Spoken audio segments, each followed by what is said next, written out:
අල්ලස දූෂණ නාස්තිරේ පුරවැසි බලයේ සභාපති ජාමනී කමන්තුෂාර අද දිනේදී අල්ලස් කමිෂමන්ට පැමිණියා. අපේ සංවිධානය 2022 10/3 වෙනිදා මධ්‍යම සංස්කෘතික අරමුදලේ කෝටි ගණන් මුදල් අවභාවිතා කරයි කියලා. ඒ කියන්නේ මධ්‍යම සංස්කෘතික අරමුදලේ 2018 වර්ෂයේදී සසුනෝදේ වැඩසටහන මගින් ආගමික ස්ථානවලට මූල්‍ය ආධාර ලබා දීමේ සංවර්ධන කටයුතුදී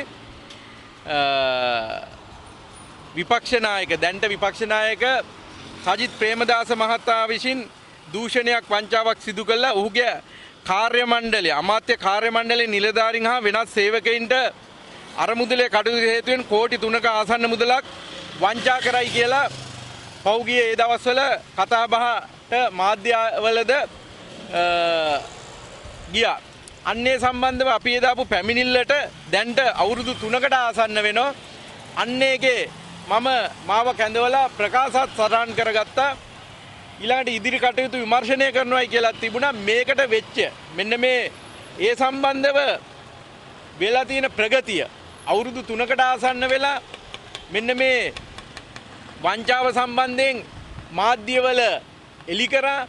අපි ඇවිල්ලා අද අල්ලස් කොමිසමෙන් ලියුමකින් විමසුවා BC 1782 ඇලිරත් 2022 අංකය යටතේ දාපු පැමිණිල්ලේ ප්‍රගතිය මොකක්ද කියලා. ඇත්තටම මේකේ මහා එක්ක මේක සජිත් ප්‍රේමදාස මහත්තයා නිවැරදි නම් ඔහු නිවැරදිකරුවෙක් වෙන්න ඕන. ඔහු වංචාවක් කළා තියෙනවා නම් ඒකට නීතිය ක්‍රියාත්මක කළා.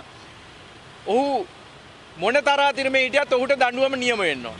මේ රටේ දූෂණයට වංචාවට එරෙහිව අපේ සංවිධානය දිගින් දිගටම වැඩ කරනවා. අපිට කවුද පුද්ගලයා දාලා නැහැ.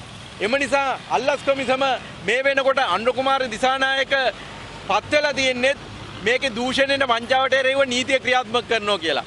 එම නිසා අල්ලස් කොමිසමෙන් විමසනවා අද දිනේදී මේ දාපු පැමිණිල්ලට ඉදිරි ක්‍රියාමාර්ග මොනවද? ගත්තු ක්‍රියාමාර්ග මොනවද? මේකේ වරදක් කළා තියෙනවද? සජිත් ප්‍රේමදාස මහත්තයා වරදක් කළා තියෙනවද? නැත්නම් මේක පැමිණිල්ල බොරුවක්ද? කරුණාකරලා මේක රටට එලි කරන්න. ඒක නිසා තමයි අපේ සංවිධානය අද ලිපියකින් ඉල්ලුවා සියලු විස්තර.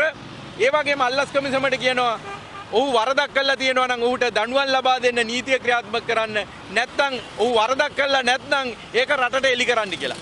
ඒ වගේම රජයටත් කියනවා හොරු අල්ලන්න කියලා ආවනම් මෙන්න මේ රටේ ඉන්න සියලු හොරුන්ට එරෙහිව නීතිය හැකියක්මනින් ක්‍රියාත්මක කරන්න අවශ්‍ය ධෛර්යය අවශ්‍ය ශක්තිය අදාළ ආයතන වලට ලබා දෙන්නේ. ඒ වගේ නීතිපතියකටත් අල්ලස් කොමිසමටත් මේ රටෙන් හොරකමරකම් වලට එරෙහිව නීතිය ක්‍රියාත්මක කරන තියෙන ආයතන වලට කියනවා හැකියක්මනින් ඒ හොරකම් කරයි කියන මිනිස්සුන්ගේ සහ ඒ දේපල දැන් අලුත් පනතක් තියෙනවා.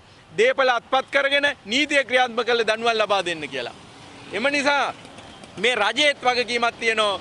ඕගොල්ලෝ කරුණා කළා මේ නීතිය ක්‍රියාත්මක කරන්න ඉන්න ආයතන අපරාධ පරීක්ෂණ දෙපාර්තමේන්තුව අල්ලස් කොමිසම නීතිපතියකේ නිලධාරීන් පරණ නිලධාරීන්ම ඒ විදියටම මේවා ඇදගෙන යනවා නම් මේවා වංචාව දූෂණය කියන එකට තිත තියන්න නීතිය ක්‍රියාත්මක කරන්න නිලධාරීන් ඉන්නවා නම් ඔවුන්ව ඉවත් කළා හරි අලුත් නිලධාරීන් අවංක නිලධාරීන් දාලා හැකියක්මනින් මේ නීතිය ක්‍රියාත්මක කළා මේ රටේ ජනතාව බලාපොරොත්තු වෙච්ච දේ ඉෂ්ට සිද්ධ කරන්න කියලා මේ රජයට කියා සිටිනවා.